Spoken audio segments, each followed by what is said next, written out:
আপনারা সকলে জানেন যে বাংলাদেশে বিপিএল খেলা চলিতেছে।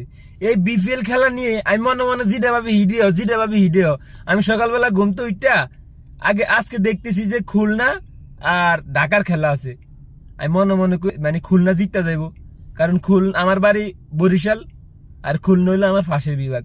আমি খুলনার লাগে দোয়া করছি, খুলনা আপনার হলো জিততে গেছে। এই খুলনা জিতার কারণে যে মানে রাজশাহীর এত বড় ক্ষতি হবে কিন্তু এটা আমি জানতাম না। জানলে আমি একটা মন থেকে কইতেছি আমি খুলনার লাগে দোয়া করতাম না, কারণ রাজশাহীর মালিকে ফিলিয়ার গো টিয়া দিতে না, টিয়ার অভাবে। এখন রাজশাহীর ফয়েন আসিল হলো 12 আর খুলনার ফয়েন হলো কত 10। রাজশাহী কি করছে জানেন?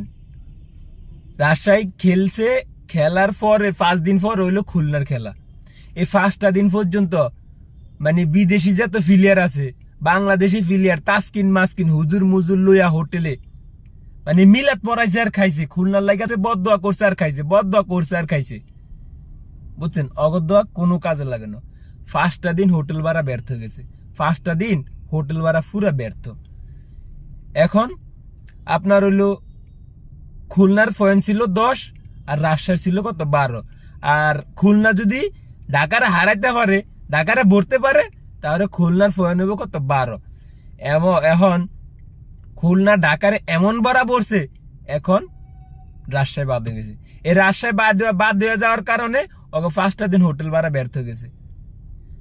আরে ভাই, মেহেদী হাসান মিরাজরে আমি বলতেছি, ভাই তোর ফার্স্ট ধরে মাফ হোসাই দোয়া হোসাই, অগর টিয়া নাই, টিয়ার অভাবে হোটেল ভাড়া দিতে না, তুই 5 দিনের হোটেল ভাড়া দিয়া দে।